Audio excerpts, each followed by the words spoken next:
दुआ करेंगे और फिर बैठ जाएंगे। पिता परमेश्वर, प्रभु यीशु मसीह, मैं आपका धन्यवाद करता हूँ खुदावंद कि इन बहन भाइयों की फरियाद को और इन बहन भाइयों की दुआओं को आपने सुना और आज के दिन खुदावंद आपने इनकी दुआओं का प्रत्युत्तर देते हुए हमें इन्हें सम्मुख लेकर आया। इसके लिए खुदा हम आपका धन्यवाद करते हैं। पिता, जैसे आपके पवित्र शास्त्र बाइबल में लिखा है कि परमेश्वर की आंखें हर एक मनुष्य पर और परमेश्वर के कान धर्मी जन की प्रार्थना पर निरंतर लगे रहते हैं। पिता, मैं आपका धन्यवाद करता हूँ कि प्रभु यीशु मसीह, आपने इस सभी बहन भाइयों की प्रार्थनाओं को सुना, इनके आंसुओं को देखा और हम भाइयों को उस बंदी गृह से आजाद कराया। इसके लिए प्रभु मैं आपका धन्यवाद करता हूँ। और पिता परमेश्वर, मैं प्रार्थना करता हूँ प्रभु की आज का ये मैसेज और आज का ये प्रचार हम सबके प्राणों के लिए आशीष का कारण बने। हमारे सर्वशक्तिमान पिता परमेश्वर, हम मनुष्य हैं खुदावंद, हमारे अंदर कमजोरियां हैं, हमारे अंदर लापरवाहियां हैं, हमारे अंदर कमियां और खामियां हैं। हम सिद्ध नहीं हैं, लेकिन हम विश्वास करते हैं प्रभु यीशु मसीह आप पर कि आपकी आत्मा हमें सिद्ध बनाएगी। प्यारे प्रभु यीशु मसीह, क्योंकि हमारा भरोसा अपने आप पर नहीं बल्कि हमारा भरोसा आपके महत्वपूर्ण वचन पर है। हमारे सर्वशक्तिमान प्रभु जी, इस प्रकार की ठंड में खुदावंद आपके बच्चे आपकी उपस्थिति में आए हैं और इसका ये प्रमाण है कि ये आपके बच्चे आपसे बेतहा प्यार करते हैं। प्यारे प्रभु यीशु मसीह, खुदावंद आपके वचन में लिखा है, जो भूखा है वो मेरे पास आए, मैं उसे जीवन की रोटी दूंगा। जो प्यासा है वो मेरे पास आए, मैं उसे जीवन का जल दूंगा। प्यारे पिता परमेश्वर, आज अपने बच्चों की भूख को अपने पवित्र वचन के द्वारा तृप्त करना और खुदावंद आज हम सबसे खुदावंद अपने वचन के द्वारा बातचीत करना। धन्यवाद प्रभु, सारी महिमा आपके नाम को मिले। प्रार्थना प्रभु यीशु मसीह के नाम से मांगते हैं। कृपया आप सभी बैठ सकते हैं।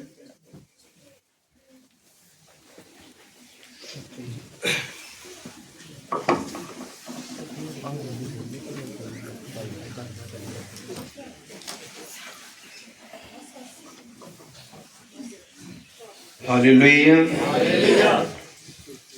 तो प्रभु का धन्यवाद हो कि आज के दिन खुदा हमें इस स्थान पर अपने महत्वपूर्ण वचन को देकर उसने खड़ा किया। मैं इस लायक नहीं था। कल की शाम जब हम लोग वहां पर आराधना कर रहे थे ब्रदर बूटा के घर पर, तो इन्होंने कहा कि ब्रदर कल का मैसेज आप प्रचार करोगे। तो मेरे पेट में थोड़ी गड़बड़ होने लगी, मुझे लगा मेरा पेट खराब हो जाएगा। क्योंकि आप सभी लोगों को पता है कि अगर एक टीचर पहली क्लास के बच्चों से लेकर 5वीं क्लास तक के बच्चों को टीचिंग दे रहा हो और उस टीचर को खड़ा कर दिया जाए कि आप 8वीं क्लास से लेकर 12वीं क्लास तक के बच्चों को टीचिंग दो, तो शायद उस टीचर के लिए काफी मुश्किलों का सामना करना पड़ेगा। हालेलुया। तो प्रभु यीशु मसीह का धन्यवाद हो। मैं अशिक्षित हूँ लेकिन हमारा खुदा शिक्षित है। मैं निर्बुद्धि हूँ लेकिन हमारा खुदा बुद्धिमान है। मैं निर्बल हूँ लेकिन हमारा खुदा बलवान है। तो प्रभु यीशु मसीह का धन्यवाद हो कि उसने मुझे इस लायक समझा कि मैं उसके बच्चों को बाइबल में से कुछ शिक्षा दे सकूं। हालेलुया। और हम लोग 7 भाई लोग 31 तारीख को वहां से बैठे, 1 तारीख को यहाँ पर पहुंचे और ब्रदर बूटा, इनके बच्चों ने, इनकी बहनों ने, इनकी भांजियों ने बहुत प्यार दिया। समय समय से खाना, समय समय से चाय, समय समय से सारी चीजें, ये लोग जो भी कर सकते हैं हम लोगों की सेवा के लिए ये कर रहे हैं। कल दोपहर की बात है, तकरीबन 11, साढ़े 11, 12 बजे की बात है। किसी भाई ने हमसे पूछा कि ब्रदर खाना नीचे खाओगे या ऊपर खाओगे? तो हम बोले कि ब्रदर कोई बात नहीं है, ऊपर खा लेते हैं।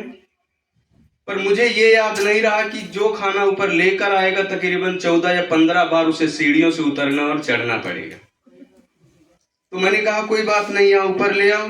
तो एक ब्रदर, छोटे से बच्चा है हाँ, हमने ये जब खाना खिला चुके और खिलाने के बाद हमने इनसे कहा कि ब्रदर आपने बहुत मेहनत की, तकरीबन 14-15 बार सीढ़ियों से उतरे, फिर चढ़े, उतरे, फिर चढ़े।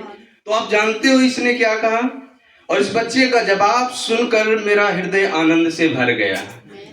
हालेलुया। इसने कहा कि ब्रदर ये हमारा सौभाग्य है कि प्रभु ने हमें आपकी सेवा करने का अवसर दिया है। और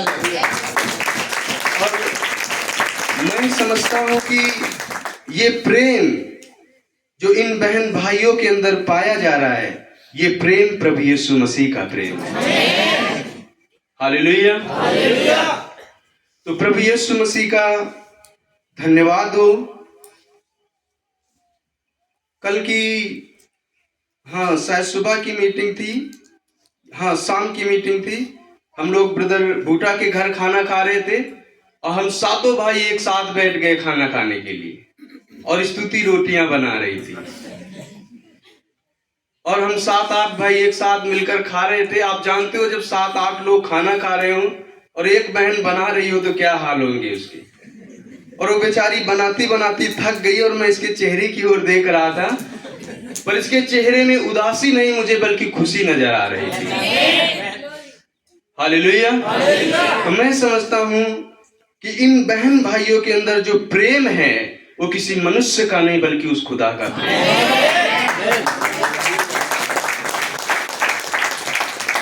हालेलुया। तो इस प्रेम के लिए और इस आदर के लिए, इस मान सम्मान के लिए मैं तो आपका धन्यवादित हूं, लेकिन एक दिन खुदा आपको बहुत बड़ा पुरस्कार देने वाला है। हालेलुया। तो प्रभु यीशु मसीह आप सभी बहन भाइयों को बहुत सारी आशीष और बरकत दे। अभी जब हम दोनों भाई कुर्सी पर बैठे हुए थे, मैं और भाई विलास, तो हम ताड़ियां नहीं बजाए, धीरे बजाए। तो ब्रदर ने कहा कि आप बहुत धीरे ताड़ियां बजा रहे हो, बात बहुत वजन है। हालेलुया। तो असलियत क्या है, मैं आपको एक छोटी सी बात, एक छोटी सी मिसाल आपके सामने रखना चाहता हूं। प्रभु के वचन में लिखा है, वो कहता है कि मैंने जगत के निर्बलों को चुन लिया ताकि वो बलवानों को लज्जित करें। मैंने अपनी सेवा के लिए जगत के निर्बुद्धियों को चुन लिया ताकि वो बुद्धिमानों को। तो हमारी और ब्रदर विलास के हम बचपन से साथ थे। हालेलुया। बकरियां चराने जाना तो एक साथ, स्कूल जाना तो एक साथ। तो हमने जीवन का अधिकतर समय हम दोनों भाइयों ने एक साथ गुजारा और प्रभु का धन्यवाद हो कि सेवकाई भी एक साथ ही आ गई। हालेलुया। हमारे डिस्ट्रिक्ट रायबरेली में 3 कलीसियाएं थी, जैसा कि मैं कल गवाही दे रहा था, और तीनों कलीसियाओं में तकरीबन 450 लोग थे। तो ब्रदर विलास 2 कलीसियाओं को संभाले हुए थे और प्रभु के अनुग्रह से मैं एक कलीसिया को संभाल रहा था। लेकिन इस समय आप जानते हो कि क्या हालात हैं उत्तर प्रदेश के। तीनों कलीसियाएं हमारी शैतान ने बंद करा दी हैं, लेकिन मैं विश्वास करता हूं कि एक दिन फिर से नए सिरे से प्रभु उन कलीसियाओं को खोलेगा। हालेलुया। तो मैं और मेरे भाई विलास दोनों बहुत शर्मीले टाइप के आदमी थे, समझे आप। अगर हम दोनों भाई कहीं रास्ते से होकर जा रहे हों और रास्ते के बाजू में कुछ महिलाएं बैठी हों तो उधर नहीं देखना है, इधर देखते हुए जाना है। अगर उसने आवाज भी लगाई तो हम लोग सीधा नहीं देखते, ऐसे तिरछा निहारते थे। और निहारने के बाद उसने कुछ कहा तो जवाब दिया कि नहीं दिया, आगे बढ़ गए। हालेलुया। तो हम लोग शर्मीले भी थे, कमजोर भी थे, अनपढ़ भी थे, गवार भी थे, अशिक्षित भी थे, लेकिन खुदा का धन्यवाद हो कि उसने अपनी महान सेवकाई हम लोगों को दी। हालेलुया। तो सारी बातों के लिए प्रभु यीशु मसीह का धन्यवाद हो। आइए अब हम चलते हैं प्रभु के महान वचन की ओर। अपनी बाइबल को खोलें, उत्पत्ति की किताब 22 अध्याय।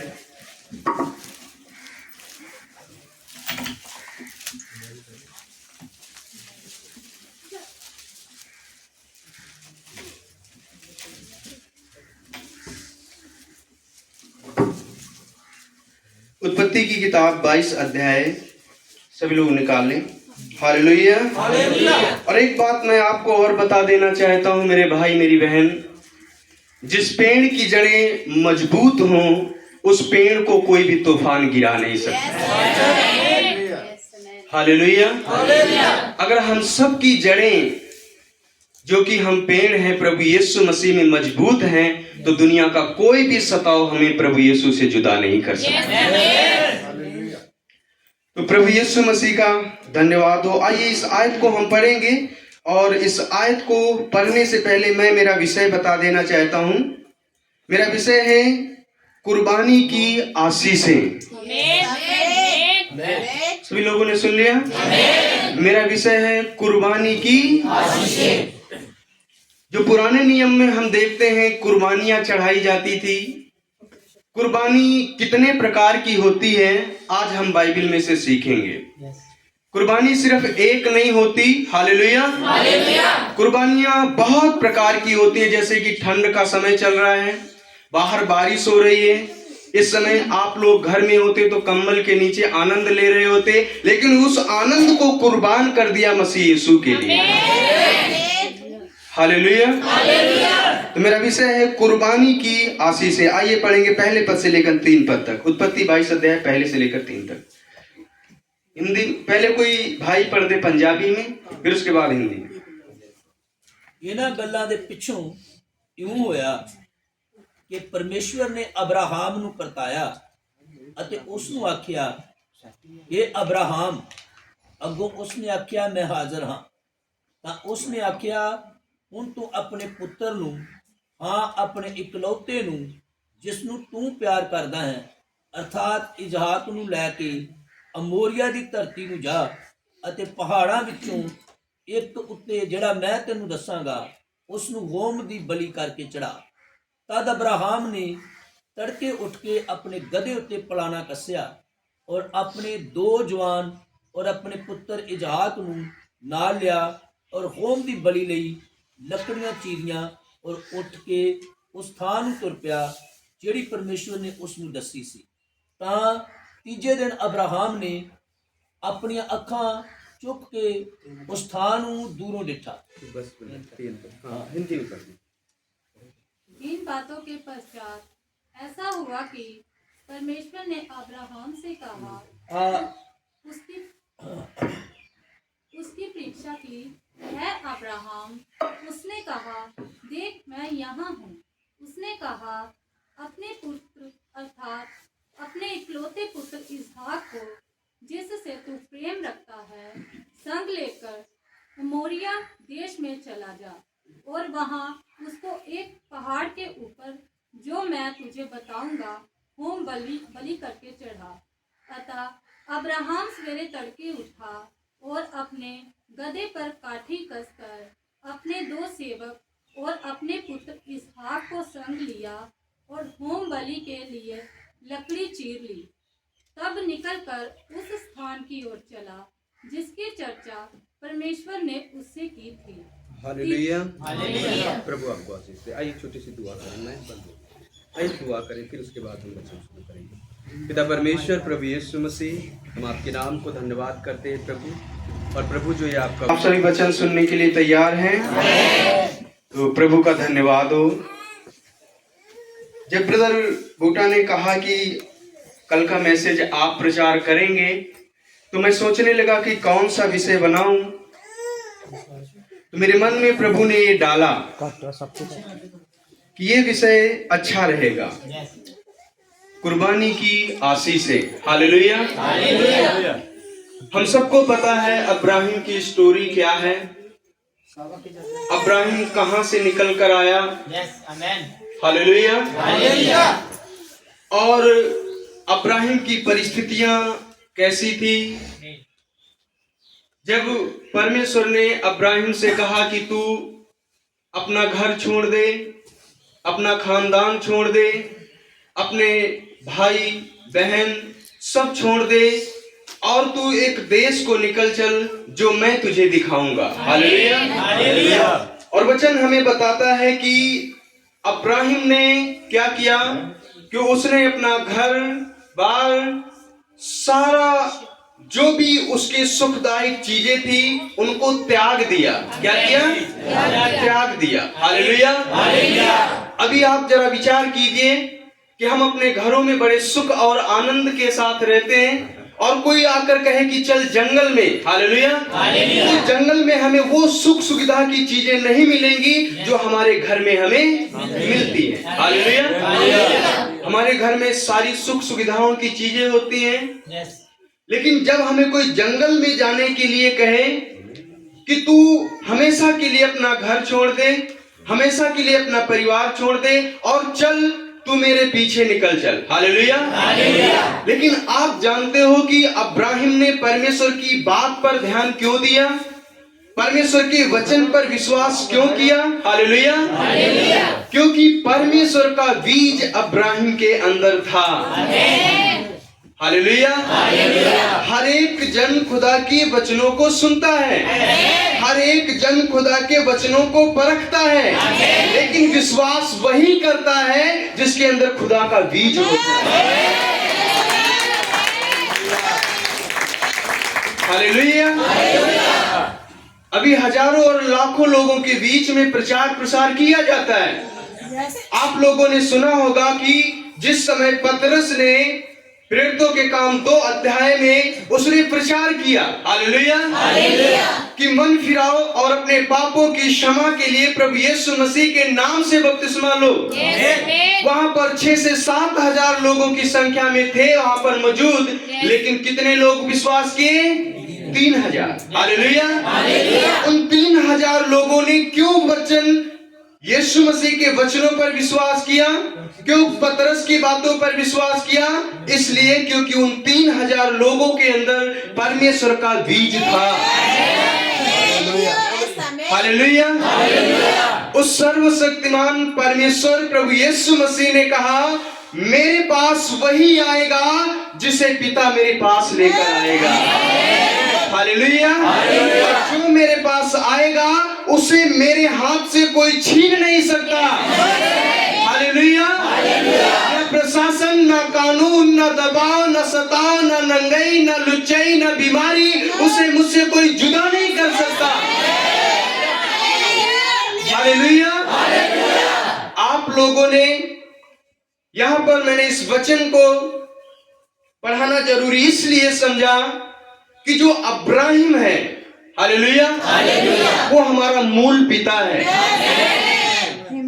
उस पर हमने अपनी निगाहें जमा के रखनी है कि हमारे मूल पिता ने पृथ्वी पर रहकर किन किन कार्यों को किया। हालेलुया। आप जानते हो कि वो परमेश्वर के वचन को सुनने के बाद तुरंत अपने घर से निकल पड़ा। हालेलुया।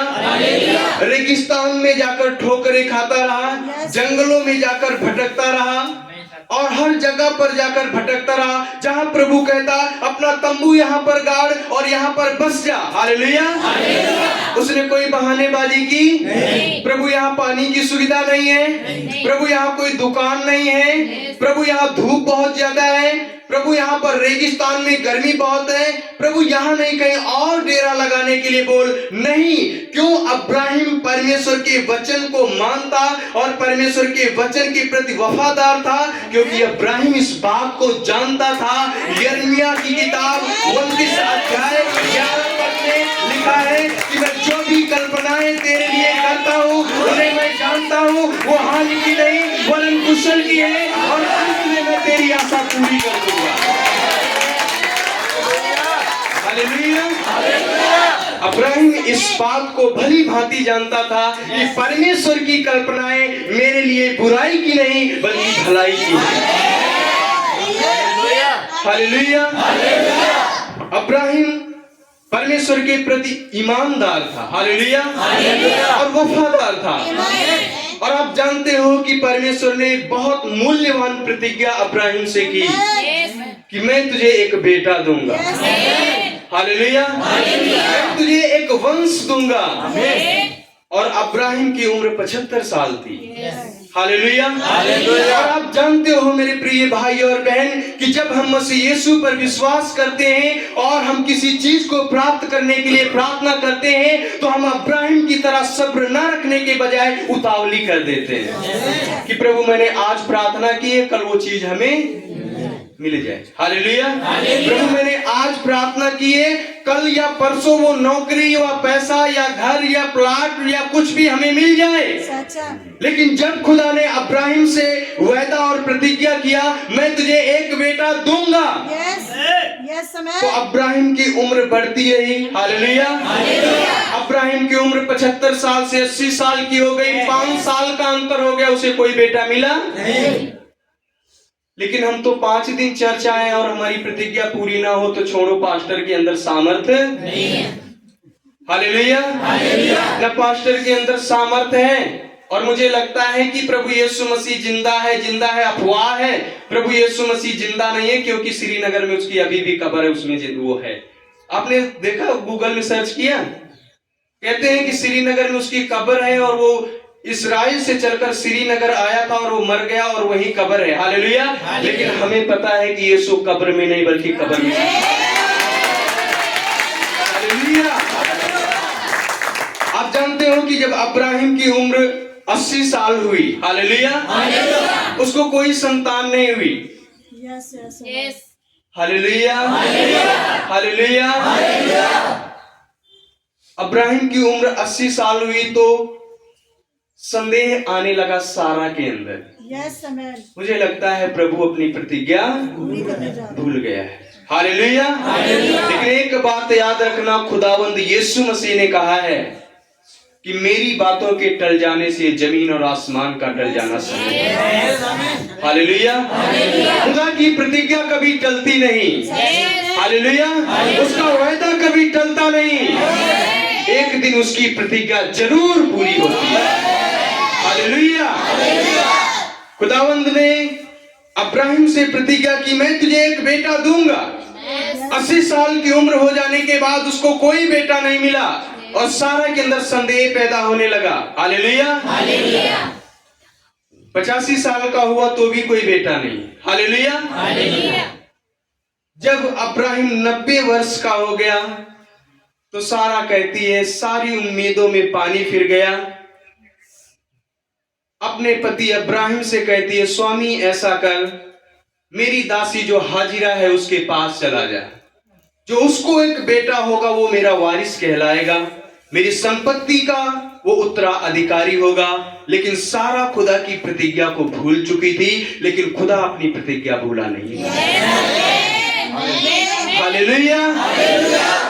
और आप जानते हो कि परमेश्वर के प्रति ईमानदार अब्राहिम बना रहा। हालेलुया।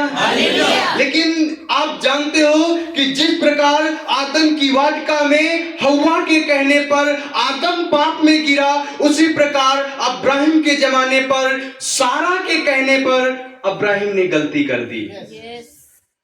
हालेलुया। मैं ये नहीं कहता कि अपनी पत्नी की हर एक राय रिजेक्ट कर दो। अगर आपकी पत्नी अच्छी राय देती है तो उसको मानो। हालेलुया। आप जानते हो कि जब सारा ने हाजिरा के बेटे इस्माइल के विषय में कहा था कि हाजिरा और इस्माइल को निकाल दे, तो ये बात अब्राहिम को बुरी लगी। लेकिन खुदा ने कहा तेरी पत्नी सारा ठीक कहती है, क्योंकि तेरी प्रॉपर्टी का उत्तराधिकारी इस्माइल नहीं बल्कि तेरा स्वयं का वारिस होगा। हालेलुया। तो अगर आपकी पत्नियां अच्छी राय देती हैं तो पति को मानना कर्तव्य और फर्ज है। हालेलुया। लेकिन आपको पता है कि जब परमेश्वर के महान दास आयूब के ऊपर विपत्तियां आई तो एक ये भी पत्नी थी। उसने कहा परमेश्वर की निंदा करने मरना है तो, लेकिन आयूब ने क्या उत्तर दिया? तो एक मूढ़ स्त्री की सी बातें करती है, क्या मैं परमेश्वर के हाथ से सुख ले सकता हूं तो दुख ना लूं? हालेलुया। अब्राहिम ने परमेश्वर के प्रति ईमानदार था, लेकिन सारा ने कहा मेरी दासी हाजिरा के पास जा, उससे एक बेटा जो पैदा हुआ उसका नाम इस्माइल रखा गया। हालेलुया। और आप जानते हो कि इस्माइल को पाने के बाद अब्राहिम संतुष्ट हो गया था। हालेलुया।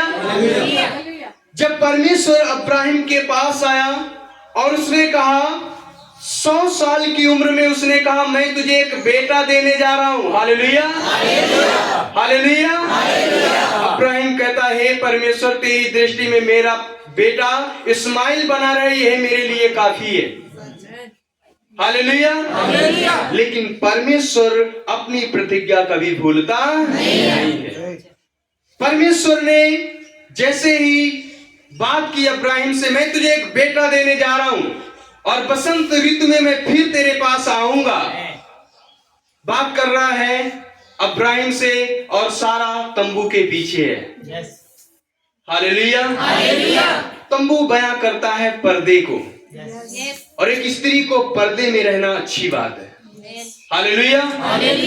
और वचन कहता है कि सारा हंसी। परमेश्वर के वचन पर उसने संदेह किया, उसने शक किया और वो हंसी। परमेश्वर ने कहा सारा क्यों हंसी? हालेलुया। और परमेश्वर ने कहा सचमुच तू एक बेटे को प्राप्त करेगा।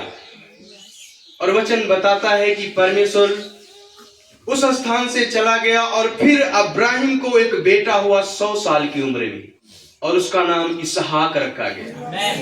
हालेलुया। हालेलुया। 100 साल की उम्र में उसने एक बेटे को प्राप्त किया। और जो मेरा विषय है उसे मत भूलिएगा, कुर्बानी की आशीषें।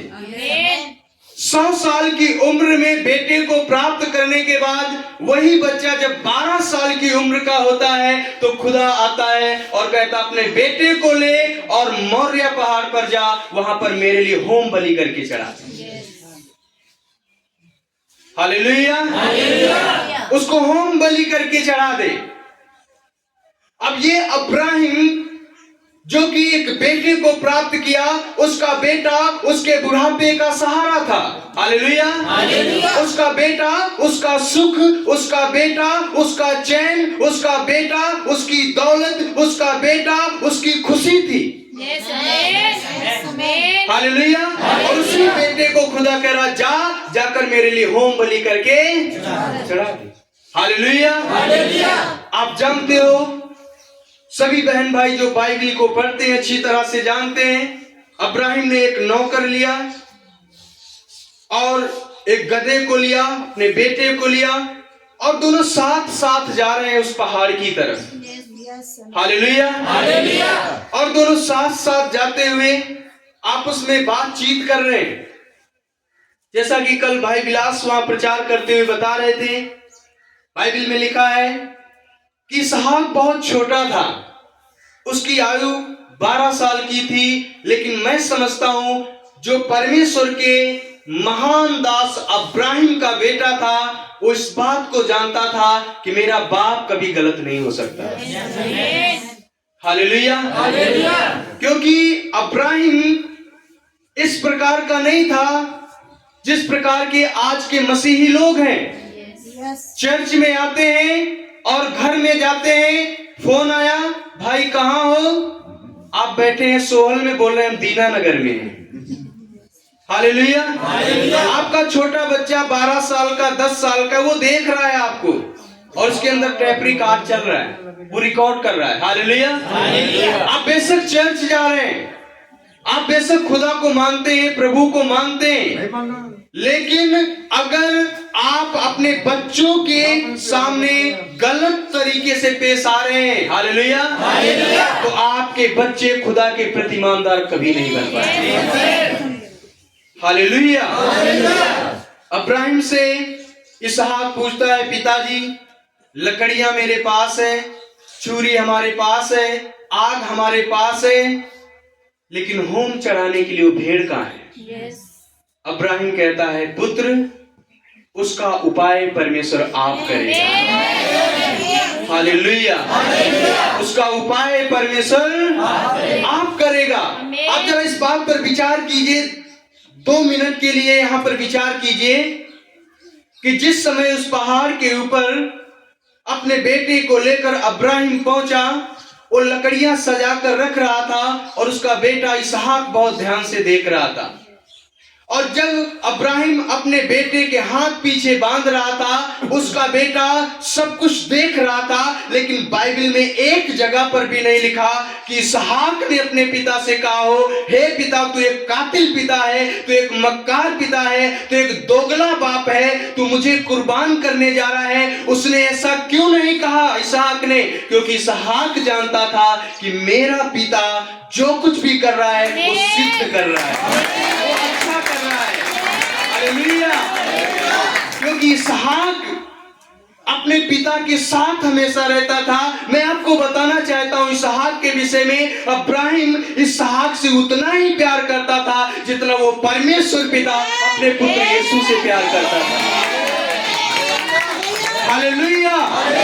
उस सर्वशक्तिमान परमेश्वर यहोवा ने अपने पुत्र को बलि किया हमें और आपको बचाने के लिए, और वहां पर अब्राहिम कुर्बान करने जा रहा है अपने बेटे को परमेश्वर का वचन पाकर। हालेलुया। मैंने आपको बताया कि अब्राहिम अपने बेटे इसहाक से उतना ही प्यार करता था जितना वो पिता अपने पुत्र यीशु से प्यार करता था। हालेलुया। जब अब्राहिम अपने पुत्र के हाथ बांध रहा था, उसने कोई प्रश्न उत्तर नहीं किया। आज आप अपने बच्चों से कहते हो बेटा मार्केट चले जाओ, थोड़ी चीनी ले आओ, कहते हैं अभी रुक जाओ, 2 घंटे के बाद जा रहे हैं, अभी हम मोबाइल में कुछ देख रहे हैं। क्यों? आपके बच्चे आपकी बातों के प्रति ईमानदार क्यों नहीं है? हालेलुया। आपके बच्चे आपके बातों के प्रति वफादार क्यों नहीं है? क्योंकि वो इस बात को जानते हैं कि मेरा बाप दुनिया को धोखा दे रहा है, एक दिन मुझे भी धोखा दे देगा। हालेलुया। लेकिन अगर आपके बच्चों के सामने आपका जीवन सिद्ध है और आपके बच्चों का जीवन सिद्ध नहीं भी है, तो खुदा एक दिन उनका जीवन सिद्ध बना देगा। हालेलुया।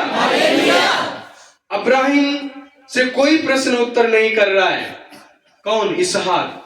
उसके हाथ बांधे और उसको उन सजाई हुई लकड़ियों के ऊपर लिटा दिया।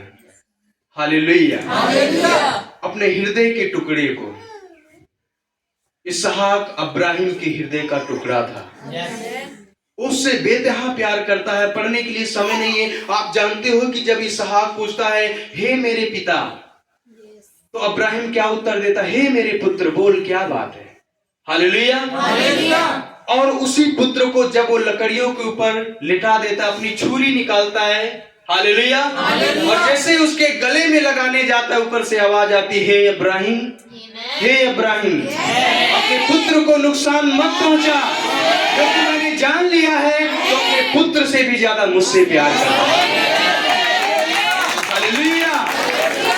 और आप जानते हो, जैसे ही सारी परीक्षाओं में अब्राहिम सफल हुआ, वैसे ही खुदा ने अब्राहिम से प्रतिज्ञा की, मैं तुझे जाति जाति का पिता बनाऊंगा। हालेलुया। तो आसमान के तारों की गिनती, समुद्र की रेत की गिनती कर लेगा, वो तेरे वंश की गिनती कर लेगा। आप जानते हो अब्राहिम को जाति जाति का मूल पिता क्यों बनाया गया? क्योंकि अब्राहिम सारी परीक्षाओं में सफल हुआ। हालेलुया। सारे दुखों को हराकर वो सफल हुआ, सारी तकलीफों को हराकर वो सफल हुआ और खुदा ने उसे जाति जाति का मूल पिता ठहरा दिया।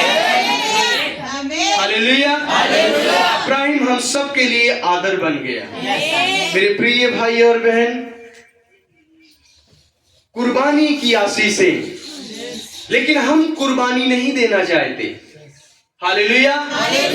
आशीषें तो पाना, लेकिन कुर्बानी देना नहीं चाहते। बगैर कुर्बानी के आशीषें नहीं है। आप उत्पत्ति से लेकर प्रकाशित वाक्य तक पढ़ लीजिए, बगैर कुर्बानी के आशीषें नहीं। हालेलुया। आशीष पाना है तो कुर्बानी देना पड़ेगा। पहले कुर्बानी की पहले आशीष। हालेलुया। लेकिन मसीहियों का विचार है पहले आशीष फिर कुर्बानी। हालेलुया। लेकिन मेरे प्रिय भाई और बहन, आपको पता है ये खुदा का सिद्धांत है, ये शुरू से ही चला आ रहा है। उत्पत्ति से लेकर प्रकाशित वाक्य तक पहले कुर्बानी फिर आशीष। हालेलुया। अब्राहिम ने पहले कुर्बानी दी या पहले उसे आशीष मिली? हालेलुया।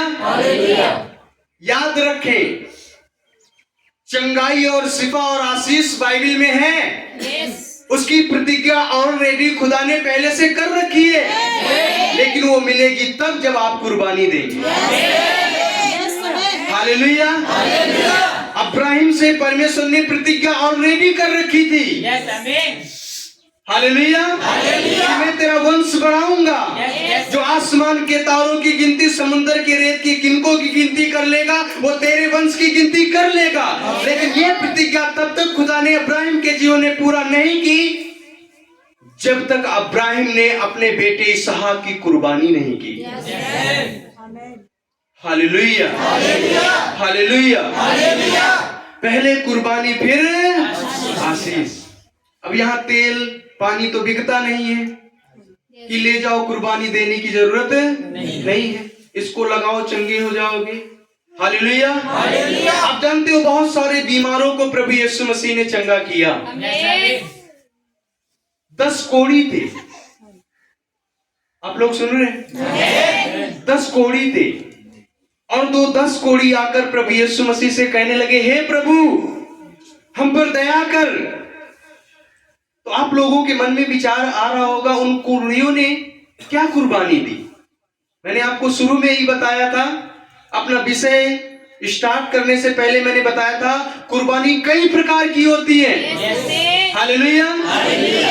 जब उस 10 कोढ़ियों ने कहा, हे प्रभु हम पर दया कर, हमारे कोढ़ को हमारे शरीर से दूर कर, तो प्रभु ने उन्हें एक आज्ञा दी। हालेलुया। अब हो सकता है उन कोढ़ियों की ये पैर की उंगलियां कोढ़ के मारे गल के गिर गई हो और चलना उनके लिए मुश्किल हो गया हो, लेकिन प्रभु ने कहा जाओ और अपने आप को याजकों को, तुम्हें भी कुर्बानी देनी है, चलना पड़ेगा। हालेलुया। चलकर जाओ और अपने आप को याजकों को दिखाओ। तो उन 10 कोढ़ियों ने कुर्बानी दी कि नहीं दी? हालेलुया। वो जा रहे थे, मार्ग में चलते ही चलते उनका कोढ़ उन्हें छोड़कर चला गया। हालेलुया। और 10 के 10 कोढ़ी शुद्ध हो गए, लेकिन अफसोस यीशु के पास एक लौट कर आया। और प्रभु पूछते, क्या 10 चंगे ना हुए? हालेलुया। क्या 10 चंगे ना हुए? क्या इस सांवरी को छोड़ कोई और नहीं था जो खुदा की महिमा करता? मेरे प्रियो जवान बहन भाइयों, ध्यान से सुनो मेरे शब्दों को। पाप की दुनिया बहुत रंगीन है। उस दुनिया में कदम रखने के बाद इंसान पीछे लौटकर आ जाए, ये खुदा का महान अनुग्रह हो सकता है। एक मेरा जो चचेरा भाई है, उसका एक बेटा था, उसका नाम राहुल था। वो प्रभु में आया, उसने बपतिस्मा लिया, काफी समय वो प्रभु के साथ चला। कुछ गलत संगत में चला गया। वो गलत संगत में जाने के बाद वो शराब पीने लगा, सिगरेट पीने लगा। जब हम लोगों ने सुना कि वो दुनिया में चला गया, ब्रदर बिलास ने और मैंने बहुत प्रयास किया कि वो वापस प्रभु के पास लौट आए। 3-3 घंटे हमने फोन करके उसे समझाया, ब्रदर मुझसे नाराज हो जाना, भाई बिलास से नाराज होना, लेकिन यीशु से कभी नाराज मत होना। हालेलुया। उसका वचन पढ़ते रहना, प्रार्थना करते रहना, क्योंकि यीशु ही जीवन का मूल सूत्र है। हम लोगों ने उसे बहुत समझाया, लाखों बार समझाने के बाद भी वो बंदा नहीं माना। गलत संगत में चला गया, मोबाइल से लड़कियों से बातें करने लगा, और वो आवारा गर्द लड़कियां, आप जानते हो किस क्वालिटी की होती हैं। जब उसने बातें की, कोई लड़की उसके जीवन में आई, उसने लव मैरिज कर ली। लव मैरिज करने के बाद उस लड़की को घर ले आया। घर जैसे ही लाया, घर लाने के बाद क्लेश शुरू हो गया, लड़ाइयां। वो लड़की कहती है हमें 20,000 का मोबाइल ला कर दे। हालेलुया। वो बेचारा गरीब आदमी कहां से ला के देगा 20,000 का मोबाइल।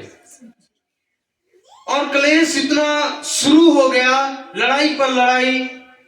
और एक समय आया कि वो राहुल क्लेश में आकर इतना ज्यादा उसके दिमाग का टेम्परेचर बड़ा डिस्टर्ब हुआ कि अंततः जहर खाकर उसने अपनी जान दी। हम लोगों को बहुत तकलीफ हुई इस बात को लेकर। इस बात को तकलीफ नहीं हुई कि वो दुनिया छोड़कर चला गया, बल्कि इस बात की तकलीफ हुई कि उसका आत्मा नाश हो गया। हालेलुया। इसलिए मेरे भाई मेरी बहन, पाप की दुनिया बहुत रंगीन है। मैं भी पाप की दुनिया में था, मैंने बहुत अयासी की है, समझे। मैं एक छोटी सी गवाही आपके सामने रखना चाहूंगा। मैं कोई जैसा व्यक्ति आपके सामने दिख रहा हूं, मैं ऐसा नहीं था। शराब पीना, गंदे यार दोस्तों के साथ घूमना, रात 12-12 बजे तक उनके साथ घूमना, उनके साथ रहना, उनके साथ गंदी बातें करना, उनके साथ गंदा व्यवहार करना, ये सारे काम मेरे जीवन में लागू थे। सबसे पहले मेरे घर में ब्रदर बिलास प्रभु में आए। प्रभु का धन्यवाद हो कि ये प्रभु में थे। इन्होंने कई बार हमें समझाया कि ब्रदर तुम चर्च चला करो, प्रभु को मानो, वचन पढ़ो। लेकिन मैंने आपको बताया कि पाप की दुनिया बहुत रंगीन है। वहां से मैं वापस लौट कर नहीं आना चाहता था, लेकिन जब मैं पाप की दुनिया में चलता रहा, अचानक एक समय आया, मुझे मिर्गी के दौरे पड़ने लगे। समझे। आप जानते हो कि खुदा को अपने मार्ग में लाने के कई तरीके हैं लोगों को। तुम सीधे नहीं आओगे तो टेढ़े आओगे। हालेलुया। मैं प्रभु में आना नहीं चाहता था, प्रभु में मेरी कोई दिलचस्पी नहीं थी, कोई इंटरेस्ट नहीं था प्रभु में। हालेलुया। जब मुझे मिर्गी के दौरे पड़ने लगे, कई बाबाओं के पास, तांत्रिकों के पास, ओझाओं के पास, डॉक्टरों के पास, वैद्यों के पास चक्कर लगाने लगा, बाह में ताबीज, गले में ताबीज। और आप जानते हो कि शैतान ने मुझे इतना मेंटली टॉर्चर किया कि मैं पागल हो गया। मैं इतना डिस्टर्ब हो गया कि मैं आपके सामने जैसे बात कर रहा हूं, जब मैं ऐसे किसी से बात करता था तो मुझे लगता था मैं सपना देख रहा हूं। और मैं मेरे दोस्तों से, जो मेरे फ्रेंड थे, दोस्त थे 20 से 25, मैं उनसे कहने लगा भाई मेरा और आपका साथ बहुत जल्द छूटने वाला है, क्योंकि बस मेरी जिंदगी साल या 1.5 साल है, उसके बाद मैं दुनिया छोड़कर चला जाऊंगा। और जब मैं उनसे ये बात बोलता, वो बहुत दुखी होते, बोलते तुम क्या बोल रहे हो। मेरे अंदर एक डर का आत्मा था, भय का आत्मा था। हालेलुया। और जब मुझे मिर्गी के दौरे पड़ने लगे, मैं बहुत परेशान हो गया, बहुत सारी दवाइयां कराई। एक बार भाई विलास ने कहा, माफ कीजिएगा मैं अपने विषय से थोड़ा हट गया हूं, भाई विलास ने कहा कि मेरे साथ कानपुर चर्च में चलो। पहली बार वो कोई मिशन थी, मिशनरी चर्च थी, वहां पर हमें लेकर गए और वहां पर ऐसे पास्टर प्रचार कर रहा था और मैं उसका प्रचार सुनकर बोर हो रहा था। क्या बोल रहा है मेरी समझ में नहीं आ रहा। और जब वो प्रचार कर चुका, मैं उसके पास गया, मैंने कहा ब्रदर मेरे लिए प्रार्थना करो। और आप जानते हो, जैसे उसने मेरे सर पर हाथ रखा, जैसे मुझे बिजली का करंट लगा और मैं जमीन पर गिर गया। और मेरे प्रियो, जब मैं जमीन से उठा तो मैंने एक नए सुकून और एक नए आनंद को महसूस किया। हालेलुया। मैंने एक नए सुकून, एक नए आनंद को महसूस किया और मैं वहां पर रोया, आंखों से आंसू बहाए कि प्रभु तू अब तक कहां था। फिर उसी दिन मैंने संकल्प लिया कि यीशु तूने मुझे नया जीवन दिया है, ये जीवन मैं तेरे लिए जीऊंगा। हालेलुया। और मेरे प्रियो, उसी समय से लेकर ये बात जो मैंने आपको बताई, सन 2016 में मैंने यहाँ पर बपतिस्मा लिया, ये बात जो थी ये सन 2012 या 11 की थी। तब से लेकर आज तक मुझे दोबारा मिर्गी के दौरे नहीं पड़े। हालेलुया। प्रभु यीशु मसीह ने मुझे शिफा दी, मुझे चंगाई दी और पाप की दुनिया से निकलकर मैं प्रभु की दुनिया में आया। अंधकार से निकलकर मैं ज्योति में आया, मृत्यु से निकलकर मैं जीवन में आया। हालेलुया। मेरे प्रिय भाई और बहन, किसी से भी नाराज हो जाओ, इंसानों से नाराज हो जाओ, कोई बात नहीं, चलेगा, लेकिन प्रभु से कभी नाराज मत हो। हालेलुया। हालेलुया। कई बार हमारी कलीसियाओं में भाई बहन लोग आते हैं और जब हम प्रचार करते तो वो कहते हैं इस पास्टर ने मेरे ऊपर सारा प्रचार कर दिया है, कहते अब हम चर्च नहीं जाएंगे। हालेलुया। फिर हम लोगों को समझाने का प्रयास करते हैं और इस प्रकार समझाने का प्रयास करते हैं कि जब पानी बरसता है तो जो ऊंची जगह होती है वो वहां नहीं रुकता, जहां गड्ढे होते वहीं जाकर रुकता है। तो जब ये प्रचार बाइबल का किया जाता है पवित्र आत्मा की प्रेरणा में, तो जिन लोगों के अंदर कुछ गलत भावनाएं होती हैं, पाप होता है, तो वहां पर जाकर ये वचन बैठता है तो वो सोचते हैं कि मेरे ऊपर प्रचार किया गया। नहीं, उनके ऊपर प्रचार नहीं किया जाता, बल्कि उनको ऐसा महसूस होता है और पवित्र आत्मा प्रचार इसलिए ऐसा करता है कि वो लोग भी अंधकार से निकलकर ज्योति में आ जाए। हालेलुया। तो प्रभु यीशु मसीह का धन्यवाद हो। मेरे प्रिय भाई और बहन, अब्राहिम ने कुर्बानी दी, उसके बाद उसे क्या मिली? आशीष मिली। हालेलुया। और आपने भी अपने जीवन में बहुत सारी कुर्बानियां दी होंगी, बहुत सारी कुर्बानियां, अनेक अनेक प्रकार की कुर्बानियां दी होंगी, लेकिन मैं आपको बताना चाहता हूं इन कुर्बानियों का प्रतिफल खुदावंद यीशु मसीह एक दिन आपको अवश्य देगा। हालेलुया। मैं आपको बताना चाहता हूं, बस मैं ज्यादा समय नहीं लेना चाहता आपका। जब हम 7 भाई लोग थाने में गए और थाने में जो एसएचओ था, थाना प्रभारी, और एसओ जो 7 थानों का इंचार्ज होता है, वो भी वहां बैठा हुआ। उसके ऊपर मैं समझता हूं कोई दुष्ट आत्मा की छाया थी या कुछ भी था। उसने हमें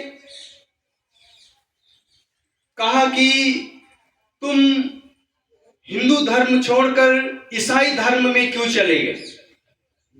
मैंने कहा सर, मैंने अपना धर्म, अपनी जाति नहीं बदली है, बल्कि यीशु मसीह ने सिर्फ मेरा जीवन बदला है। हालेलुया। उसने कहा कि तुम्हारे प्रभु यीशु मसीह में ऐसी कौन सी विशेषताएं हैं जो अन्य भगवानों में नहीं है? मैंने कहा प्रभु यीशु मसीह में बहुत सारी ऐसी महान बातें हैं जो और किसी में नहीं है। हालेलुया। मैंने उससे बताया कि पहली विशेषता प्रभु यीशु मसीह में यह है कि वे कुंवारी से जन्मे। हालेलुया। बगैर किसी पुरुष के संपर्क के वो जन्मे। और दूसरी विशेषता प्रभु यीशु मसीह में यह है कि उनके अंदर कोई गुनाह नहीं था, फिर भी उनको क्रूस पर चढ़ा दिया गया। और तीसरी विशेषता यह है कि प्रभु यीशु मसीह ने कब्र को हराकर, मौत को हराकर वो तीसरे दिन मुर्दों में से जिंदा हो। हालेलुया।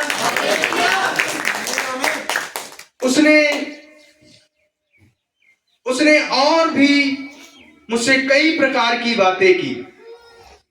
और आप जानते हो कि वहां पर विश्व हिंदू परिषद, आरएसएस, बजरंग दल के धर्मगुरु बैठे थे। उन्होंने बहुत सारा पैसा इस बच्चों को दे रखा था हम लोगों को मरवाने के लिए। जब हम लोगों को वहां मारा जा रहा था तो उनके लिए, पुलिस वालों के लिए चाय, लस्सी और बहुत सारी चीजें खाने की दी जा रही थी कि इनको मारो। हालेलुया। आप जानते हो कि एसएचओ ने, उसका कद तकरीबन 6.5 फुट था। मेरा कद आप देख रहे हैं कितना है। उसने अपने बूटों से, जो उसके लात थे, कम से कम 30 से 35 लात मुझे मारे और मैं जमीन पर गिर गया। और जब मैं जमीन पर गिरा फिर भी उसने मारना बंद नहीं किया।